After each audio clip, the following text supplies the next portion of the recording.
4월 3일 금요일 정례 브리핑을 시작하겠습니다. 오늘 0시 기준 코로나19로 치료받고 있는 환자는 3,867명이며 6,021명이 완치되어 격리 해제되었고 174명이 사망하였습니다. 어제 신규 확진자는 86명이며 격리 해제는 193명입니다. 안타깝게도 5분이 사망하셨습니다. 고인들의 명복을 빌고 유가족분들께는 깊은 위로의 말씀을 드립니다. 오늘 누적 확진자가 1만 명이 넘어섰습니다. 다만 확진 환자들 중에 6천 명이 넘는 확진자들이 완치되어 격리 해제되었고 남은 확진자들도 최대한 건강하게 완치될 수 있도록 더욱 계속 노력하겠습니다. 신규 확진자 86명 가운데 48명은 국내에서 확진된 사례로 아직까지 집단 감염이 주요한 발생 요인으로 확인되고 있습니다.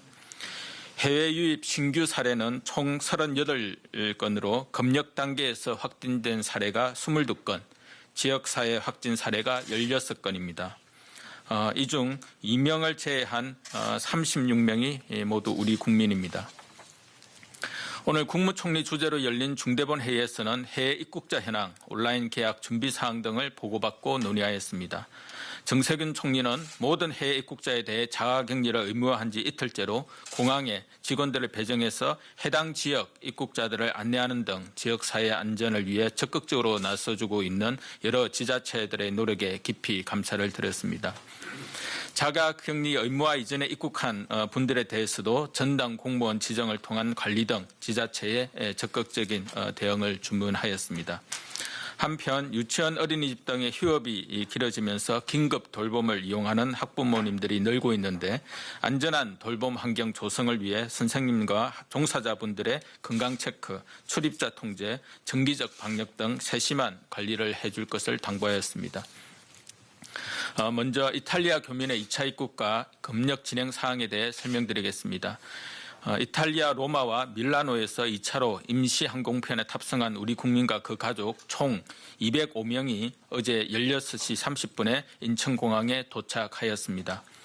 1차 입국 때와 동일하게 이탈리아 현지 및 인천공항에서 검역을 실시하였으며 이 중 유증상자 20명은 인천공항 내 유증상자 개방형 선별진료소에서 코로나19 진단검사를 받았고 1명이 양성으로 확인되어 의료기관으로 이송하였습니다. 나머지 185명은 전세 버스를 타고 이동하여 재외국민 임시생활시설인 천안우정공무원교육원에 입소하였고 오늘 오전부터 진단검사를 진행하고 있습니다. 앞으로 양성이 확인될 경우 중증도에 따라 의료기관 또는 생활치료센터로 이송될 예정이고 그 외 교민들도 임시생활시설 내에서 14일간 격리생활을 하게 됩니다. 중앙재난안전대책본부는 1, 2차 이탈리아 입국 재외국민의 의료지원과 임시생활시설 운영을 위하여 8개 부처로 구성된 정부 합동지원단을 운영 중이며 이들의 안전과 지역사회 확산 방지를 위해 최선을 다할 예정입니다. 귀국과 시설 입소 과정에서 이분들의 인권과 사생활이 침해되지 않도록 취재와 보도에도 신중해 주실 것을 당부드립니다. 한편 지난 3월 19일에 정부 임시항공편으로 귀국하여 시설 격리 중이었던 이란 재외국민 79명은 모두 진단검사 결과 음성으로 판정되어 오늘 오전 임시생활시설에서 퇴소하였으며 정부는 거점 지역까지의 이송을 지원하였습니다. 4월 1일 0시부터 해외 입국자 방역을 강화하여 전 세계 모든 나라에서 입국하는 입국자에 대해 2주간 격리를 실시하고 있습니다. 어제 저녁 9시 기준으로 해외에서 입국한 인원은 5,626명이었으며 이 중 우리 국민이 약 70%를 차지하였습니다. 검역 과정에서 유증상자로 확인된 우리 국민 260명과 외국인 13명, 총 273명에 대해 공항에서 진단검사를 실시하였습니다. 어제 저녁 9시 기준으로 단기 체류자 등 176명이 새로 임시생활시설에 입소하였고 총 298명이 현재 임시생활시설에 입소해 있는 것으로 집계되었습니다. 앞으로 격리시설이 부족할 경우에 대비해 이미 준비한 9개의 임시생활시설 이외에 시설을 추가 확보할 준비를 하고 있습니다. 자가격리 위반자에 대해서는 내 외국인을 불문하고 엄정한 처벌이 이루어질 수 있도록 할 것이며 외국인의 경우 강제 추방과 재입국 금지 등이 신속하게 이루어지게 될 것입니다. 다시 한번 자가격리 수칙 위반은 공동체의 안전을 위협하는 행동임을 강조해서 말씀을 드립니다. 코로나19의 발생이 확실히 꺾이지 않고 매일 100여 명 내외의 확진 환자가 계속해서 발생하고 있습니다. 이에 따라 사회적 거리두기와 개인위생 수칙을 계속해서 실천해 나가야 할 때입니다. 코로나19 감염을 예방하기 위해 아프면 3, 4일 쉬고 건강거리를 유지하는 것과 함께 손을 자주 꼼꼼히 씻고 기침 예절을 지키는 것이 중요합니다. 이를 통해 오염된 손을 거쳐 바이러스가 몸에 들어오는 것을 막고 기침 예절을 통해 침방울을 통한 전파를 최소화할 수 있습니다. 외출과 식사 전후, 화장실 이용 후, 코를 풀거나 기침 또는 재채기를 한 후에는 바로 손을 씻고 그 외에도 자주 흐르는 물에 비누로 손을 씻는 것이 중요합니다. 씻지 않는 손으로는 눈, 코, 입을 절대 만지지 마시고 기침을 할 때에는 휴지와 손수건 또는 옷소매 안쪽으로 입을 가려 주시기 바랍니다. 발열, 기침, 가래, 근육통과 같은 증상이 있거나 몸이 안 좋다고 생각되면 다른 이들을 위해 마스크를 착용하는 것이 필요합니다. 더불어 공용 장소에는 쉽게 손을 씻을 수 있는 세수대와 비누를 마련하거나 곳곳에 손소독제를 비치해 주시기 바랍니다.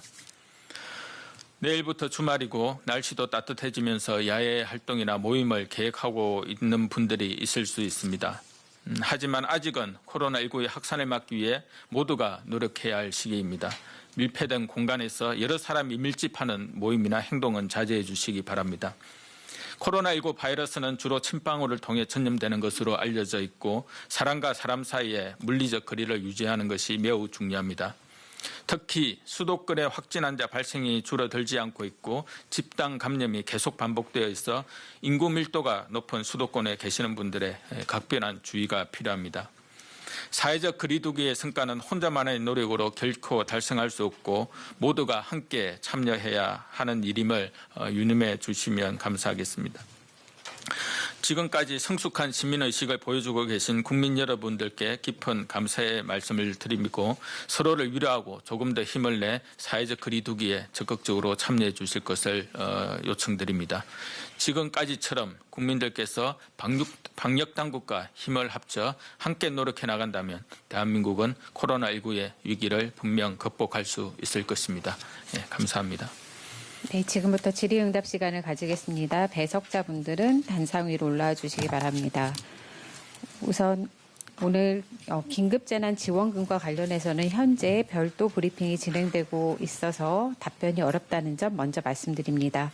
14시에 종합방역대책본부 브리핑과 그에 앞서 13시 30분에 식약처에서 마스크 관련 브리핑이 예정돼 있으니 관련 내용은 해당 브리핑 때 질문해 주시기 바랍니다. 구체적인 통계 등에 대한 문의는 언론대응팀으로 부탁을 드립니다.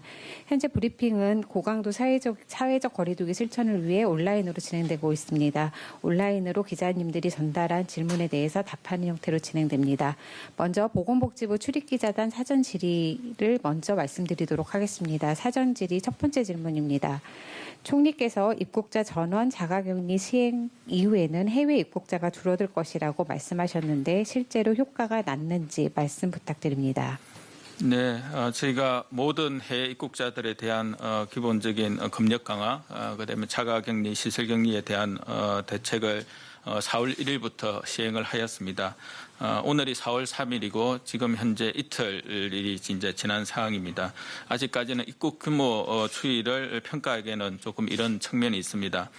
다만 지난 일주일간 해외 입국자들의 내외국인 입국자들을 통계를 보면 한 7,000명 정도 내에서 지금 유지가 되고 있었습니다.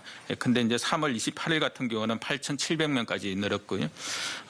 어제 4월 2일자 입국 통계 출입국 시스템에 따른 입국 통계를 보면 6,000명 미만으로 지금 감소가 된 상태입니다. 5,924명이 지금 입국을 한 것으로 되어 있어서 지난 일주일에 비해 7,000명 수준에서 유지되고 있던 것이 6,000명 미만으로 떨어진 부분들이 조금 고무적인 부분이라고 할 수 있겠습니다. 다만 요일별로 비행기 편수에 따라서 입국하는 숫자가 변동이 좀 상당히 있기 때문에 이 부분은 좀 더 추이를 보면서 평가를 할 수 있을 것으로 보입니다. 두 번째 질문입니다. 4월 1일 이전과 오늘까지 입국자 수, 유증상자, 확진자 현황 공개를 부탁드립니다. 내국인과 외국인을 나눠서 부탁드립니다라고 했는데요. 이 내용은 방대본 쪽이랑 논의해서 별도로 안내드리도록 하겠습니다. 네, 이제 현장에서 온라인을 통해서 주신 질문입니다. 네, 첫 번째 질문 드리겠습니다. 의협신문 고신정 기자님 질의입니다. 경북 경산 내과의사 사망과 관련해서 내용 확인을 부탁드립니다. 사건 개요, 코로나 확진자 진료로 감염된 것인지, 확진일 및 입원일, 사망 원인은 코로나로 인한 사망이 맞는지, 두 번째로 코로나 진료 의료인 첫 사망 사례가 될 것 같은데 보건당국 입장은 어떠한지에 대한 질의입니다. 이 내용은 네, 저희도 방금 소식을 들었습니다만은 안타깝게도 의사 한 분이 사망을 하셨습니다. 깊은 애도의 말씀을 드립니다. 사인과 관련되어서는 오후 방대본 정례 브리핑 때 좀 더 상세하게 설명을 드릴 수 있을 것 같습니다. 다만 저희가 이제 파악한 바로는 이제 위중으로 계속해서 좀 관리가 되고 있었고 여러 가지 인공호흡기와 그다음에 에코모 등의 어떤 치료를 받고 있었던 분으로 그렇게 전달받고 있었습니다. 더 자세한 사항은 오후 브리핑 때 더 상세하게 설명을 드릴 수 있을 것입니다.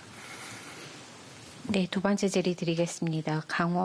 강원일보 박서화 기자님 질의입니다. 첫 번째 질문입니다. 평창에 가 계신 교민분들 검사 결과 몇 분이 양성으로 판정됐는지 궁금합니다. 1차밖에 안 나왔다고 하면 1차 검사 결과도 궁금합니다. 예, 생활치료센터 반장 이창준입니다. 평창에 지금 가 계신 분들, 무증상자로 돼 있으신 분들 298명에 대해서 어제 오전부터 오후 늦게까지 검사를 했는데 검사 결과가 아직 나오지는 않았습니다. 그래서 검사 결과가 오늘 점심때 전후로 나올 걸로 예상이 되는데 나오면 바로 공지해 드리도록 그렇게 하겠습니다. 네,